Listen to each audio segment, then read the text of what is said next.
Sir आप अपना mic unmute करें।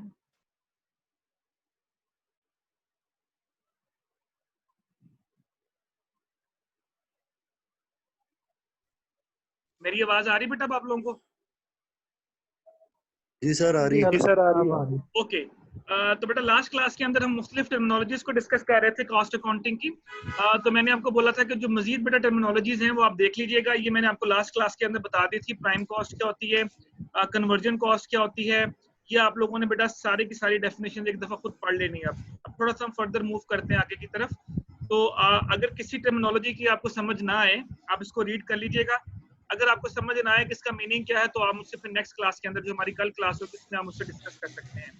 करना आपने ये है कि जब आप ये सारी डेफिनेशंस पढ़ लिया करें तो ये देखिए नीचे असाइनमेंट क्वेश्चन दिए हुए, अगर आप देखें इसकी एंड पे, ये असाइनमेंट क्वेश्चन लाजमी पढ़ा करें। ठीक हो गया? और ये साथ में नीचे उसने कुछ एमसीक्यूज भी दिए हुए हैं, ये देखें।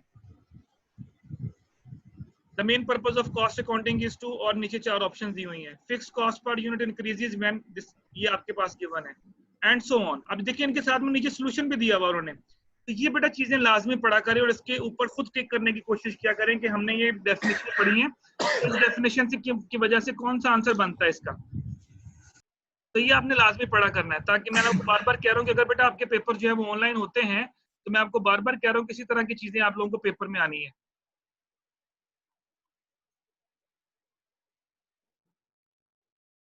ओके, अब ये टर्मिनोलॉजीज बेटा आप पढ़ लीजिएगा। ये सारे के सारे टर्मिनोलॉजीज वही है जो हम अभी हम पढ़ भी चुके हैं। अब बेटा हम आते हैं मेन अपने टॉपिक की तरफ, फाइनेंशियल स्टेटमेंट्स के अंदर, जिसके अंदर हम डिस्कस करेंगे cost of goods sold statement. Okay बेटा, फाइनेंशियल स्टेटमेंट्स क्या होती हैं? फाइनेंशियल स्टेटमेंट्स बनाने का पर्पस क्या होता है बेटा? Basic purpose of making financial statement is to take decisions. मुख्तलिफ किस्म के डिसीजंस लेने के लिए बेटा मुख्तलिफ किस्म के स्टेटमेंट्स बनाते हैं। आप लोगों को याद होगा कि मैंने 2 स्टेटमेंट्स का आपके साथ जिक्र किया था जो हम पीछे पढ़ के भी आए हैं, बैलेंस शीट और इनकम स्टेटमेंट। इसके अलावा और भी बहुत सारी स्टेटमेंट्स होती हैं जो कि हम कॉस्ट से रिलेटेड पढ़ेंगे, जिसमें से आज हम एक स्टेटमेंट पढ़ेंगे cost of goods sold statement. मैं आज आपको उसका स्केच बताऊंगा कि उसका स्केच क्या होगा और उसको आपने किस तरह से रीड आउट करना है, और उसके अंदर जो जो पॉइंट्स हैं वो मैं आपको एक्सप्लेन करूंगा।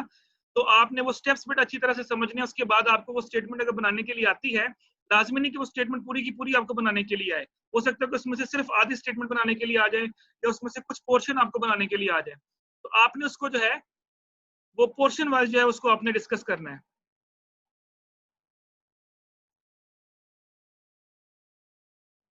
ये आपकी क्लास जो है वो प्रीवियस वही क्लास आपकी वहीं से हमने इसको ज्वाइन किया। तो अभी अगर ये खत्म होती है आपकी मीटिंग, तो आप दोबारा इसको मुझे साथ ज्वाइन करेंगे, ठीक है? ठीक है सर। क्योंकि ये उधर से कंटिन्यू होगा, तो मैं सिर्फ 2-3 मिनट के बाद ये वाइंड अप हो जाना। हमारी पहली क्लास में बेसिकली बीच में लाइट ऑफ हो गई थी, इस वजह से प्रॉब्लम आ गई। ओके जी, तो सिर्फ मैं आपको थोड़ा सा स्केच के बारे में बताऊंगा, फिर जो न्यूमेरिकल्स वगैरह है वो हम फिर नेक्स्ट क्लास में करेंगे। बैलेंस शीट बेटा क्या होती है मैं आपको पहले बता चुका हूँ कि ये किसी भी कंपनी की जो फाइनेंशियल पोजीशन है उसके बारे में बताती है। इनकम स्टेटमेंट जो है बेटा ये आपको किस चीज के बारे में बताएगी? ये आपको किसी भी किस्म का जो बिजनेस होता है आपका, उसकी जो परफॉर्मेंस होती है कि वो प्रॉफिट में जा रहा है या वो लॉस में जा रहा है, उसके बारे में बताती है। Statement of change in equity, ये बेटा आपकी जो इक्विटी स्टेटमेंट होते हैं जो हम ऑनर्स इक्विटी बनाते हैं, कि फॉर एग्जांपल मैं अगर अपनी ऑनर अगर मैं किसी कंपनी का ऑनर हूं और मैं अपनी statement of change in equity बनाऊंगा, तो मैं क्या बनाऊंगा कि मेरे पास पिछले साल कितना कैपिटल था, इस साल मुझे कितना प्रॉफिट हुआ, और अब मेरा कैपिटल कितना है। तो जो ऑनर्स के मतलब स्टेटमेंट बनती है उसको बोलते हैं बेटा statement of change in equity, कि मेरी इक्विटी में कितना चेंज आ गया, कि पिछले साल मेरे पास 20 लाख रुपए का कैश था, इस साल मेरे पास कितना कैश रह गया, इस साल मेरे पास फॉर एग्जांपल 60,000 और मजीद ऐड हो गया, तो इस साल मेरे पास चेंज कितना आ गया, 80,000 हो गया। तो जो ऑनर्स के रिलेटेड स्टेटमेंट बनाएंगे उसको बोलते हैं स्टेटमेंट ऑफ इक्विटी या स्टेटमेंट ऑफ कैपिटल भी कहते हैं इसको। कैश फ्लो स्टेटमेंट बेटा ये वो स्टेटमेंट होती है, ये हमने बनाने नहीं सीखनी, ये सिर्फ आपको वैसे आइडिया दे रहा हूँ। हमारा जो मेन पर्पज होगा वो कॉस्ट से रिलेटेड होगा। कैश फ्लो स्टेटमेंट बेटा ऐसी स्टेटमेंट होती है जो आपको कैश इन और कैश आउट के बारे में बताती है।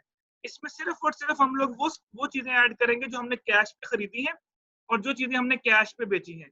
यानी अगर आप साल के एंड पे ये देखना चाहते हैं कि मेरे पास नेट कैश कितना पड़ा है, तो आप इस स्टेटमेंट की मदद से देख सकते हैं कि पूरे साल में आपके पास कितना कैश इन हुआ और पूरे साल में आपने कितना कैश आउट किया, और at the end of the time period आपके पास कितना कैश जो है वो अवेलेबल है। नोट्स बेटा, ये जब भी आप कोई स्टेटमेंट देखें, अगर आप कोई नेट से स्टेटमेंट डाउनलोड करें तो नीचे छोटा सा नोट्स की फॉर्म में ना कुछ वर्ड्स लिखे होते हैं। वो जो नोट्स लिखे होते हैं ना नीचे, जिस तरह स्टार का सिंबल लगा होता है, आपने अक्सर बुक्स के ऊपर भी देखा हो, स्टार ऊपर लगा होता है और नीचे स्टार की एक्सप्लेनेशन दी होती है।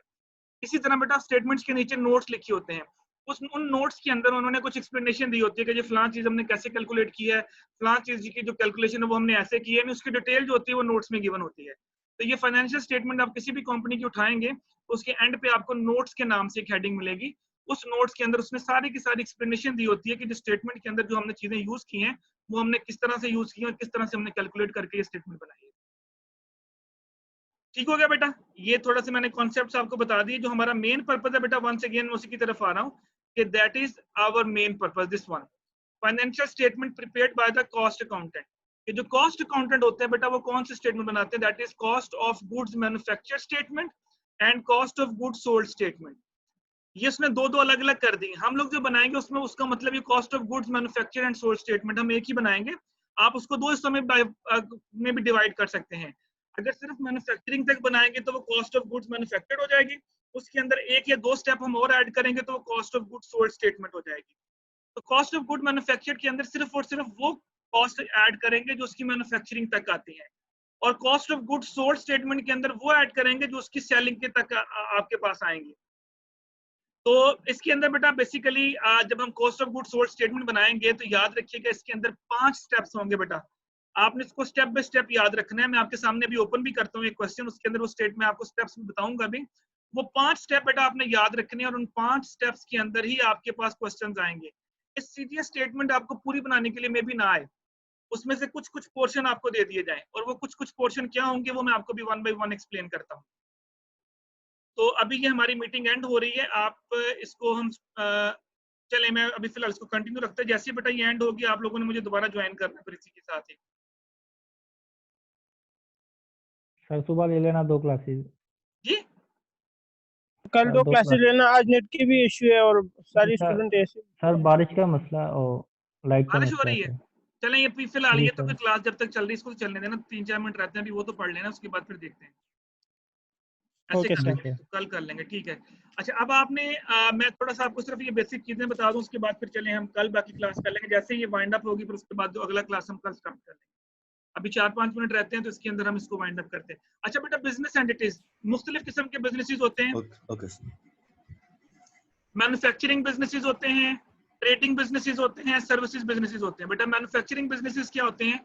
मैन्युफैक्चरिंग बिजनेसेस बेटा वो बिजनेसेस होते हैं जो रॉ मटेरियल से लेकर चीज को प्रोड्यूस करने तक यूज करते हैं। यानी आज जिस तरह फॉर एग्जांपल आपकी टेक्सटाइल मिलें हो गई, आप मोबाइल फोन बनाते हैं, ये मैन्युफैक्चरिंग बिजनेसेस में आ जाएंगे सारे के सारे। ट्रेडिंग बिजनेसेस क्या होते हैं? ये मैन्युफैक्चर नहीं करते बेटा, ये क्या करते हैं? ये आपकी फिनिश्ड गुड्स को परचेज करके आगे फर्दर उसको रीसेल करते हैं। जिस तरह हम कहते हैं ट्रेडर्स बैठे हो मार्केट के अंदर, हम वो क्या करते हैं? वो मार्केट से चीजें उठाते हैं और आगे फर्दर उसको रीसेल कर देते हैं। यानी चीजें प्रोड्यूस नहीं करते, ये चीजें ट्रेड करते हैं। ऐसे भी बिजनेसेस आपको बहुत सारे मिलेंगे मार्केट में। जिस तरह आप मंडियों में चले जाएं, अब मंडियों के अंदर बैठे हुए ब्रोकर्स बैठे हैं, वो सामान खरीदते हैं और आगे फर्दर कस्टमर को सेल करते हैं, लेकिन वो खुद प्रोड्यूस नहीं कर रहे। लेकिन जो राइस मिलें हैं वो चावल को खुद मतलब मैन्युफैक्चर कर रही हैं, लेके उसकी उसको करने के बाद उसकी ईच एंड एवरी करने के बाद वो आप तक पहुंचा रही हैं। तो जो कंपनीज बेटा खुद चीज रॉ मटेरियल से लेके फिनिश गुड्स तक बनाती हैं उसको बोलते हैं मैन्युफैक्चरिंग बिजनेसेस। और जो बेटा उसको आगे फर्दर सिर्फ परचेज करते हैं, लेने के बाद फर्दर उसको सेकंड हैंड में सेंड कर देते हैं, मतलब आपसे खरीदा नेक्स्ट उसको आगे सेल कर दिया, उसको ट्रेडिंग कहते हैं। सर्विसेज बिजनेस बेटा आपको पता ही है, तो जो सिर्फ और सिर्फ आपकी सर्विसेज प्रोवाइड करते हैं, जिसमें टीसीएस आ गया, जिसमें ईसीएस वगैरह आ गए, आपके बैंकिंग सर्विसेज आ गई, वो बिजनेसेस को हम सर्विसेज बिजनेसेस कहेंगे। इन्वेंट्री बेटा 80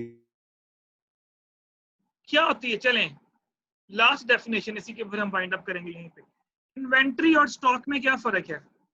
एक वर्ड हम यूज करते हैं स्टॉक का, एक वर्ड यूज करते हैं इन्वेंट्री का, और ये मैं इसको बहुत डिटेल में पढ़ेंगे हम इसको, क्योंकि इसी से हमने आगे फर्दर सीजीएस स्टेटमेंट बनानी है। क्या फर्क है इन्वेंट्री और स्टॉक में? एनीवन? स्टॉक और इन्वेंट्री में क्या फर्क होता है?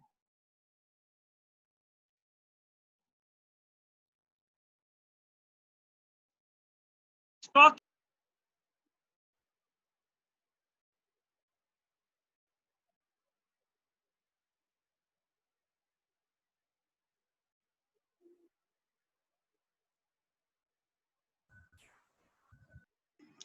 आवाज नहीं आ रही सर। सर आवाज आना बंद हो गई है। स्टॉक और इन्वेंट्री में क्या फर्क होता है? सिर्फ एक छोटा सा क्वेश्चन पूछा मैंने आपसे, फिर वाइंड अप करते हैं उसको यहीं पे। चलो स्टॉक बताया क्या होता है। मैं कहता हूँ जी मेरे पास इतना स्टॉक पड़ा हुआ, जी मेरे पास चीजों का इतना स्टॉक पड़ा हुआ है, ये क्या होता है स्टॉक? नहीं, कोई चीज हमने जखीरा की हुई है अभी या मार्केट में आगे नहीं सेंड की, तो वो आपके पास स्टॉक है। फॉर एग्जांपल जिस तरह आप कोई चीज प्रोड्यूस कर रहे हैं, जिस तरह मैं कहता हूँ जी कोका कोला बोतलें प्रोड्यूस करता है, तो उसको स्टॉक करता जा रहा है ना अपने स्टोर रूम के अंदर, वो उसके बुलेट्स बनाता जा रहा है कि बाद में उसको मार्केट में फेंकेंगे हम लोग। इसी तरह बेटा कोई टेक्सटाइल मिल ले ले, वो कपड़े को स्टॉक करती रहती है बना बना के। तो इन्वेंट्री फिर क्या होती है? सर इन्वेंट्री रॉ मटेरियल्स होंगे, यानी कि जो चीज हम उसके किसी प्रोसेस प्लांट के अंदर लेके आ रहे हैं, जिस तरह सीमेंट के अंदर हम क्लिंकर्स वगैरह लेके वो पत्थर वगैरह लेके आते हैं। बेसिकली बेटा याद रखिएगा, जो मैं जो डिफरेंस बोलने लगा हूँ इसको याद रखिएगा, ये बहुत इंपॉर्टेंट है, मैं इसको आगे यूज भी करूंगा।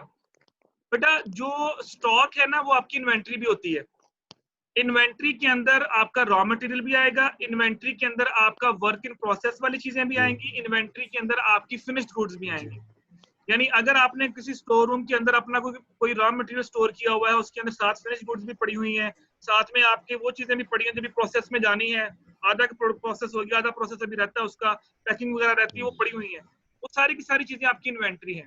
यानी इन्वेंट्री के अंदर आपका स्टॉक भी आएगा, इन्वेंट्री के अंदर आपका रॉ मटेरियल भी आएगा, इन्वेंट्री के अंदर हर वो चीज आएगी जो बिजनेस के पास पड़ी हुई है। जबकि स्टॉक के अंदर सिर्फ और सिर्फ क्या चीज आएगी? Finished goods. तो जब भी हम स्टॉक का वर्ड यूज करेंगे, इसका मतलब है मैं सिर्फ फिनिश्ड गुड्स की बात कर रहा हूँ, जो चीज प्रोड्यूस होकर पड़ी हुई है, दैट इज कॉल्ड स्टॉक। जब हम इन्वेंट्री की बात करेंगे तो इन्वेंट्री के अंदर मटेरियल भी आएगा, फिनिश्ड गुड्स भी आएंगी और बाकी चीजें भी आएंगी। अंडरस्टैंड बेटा?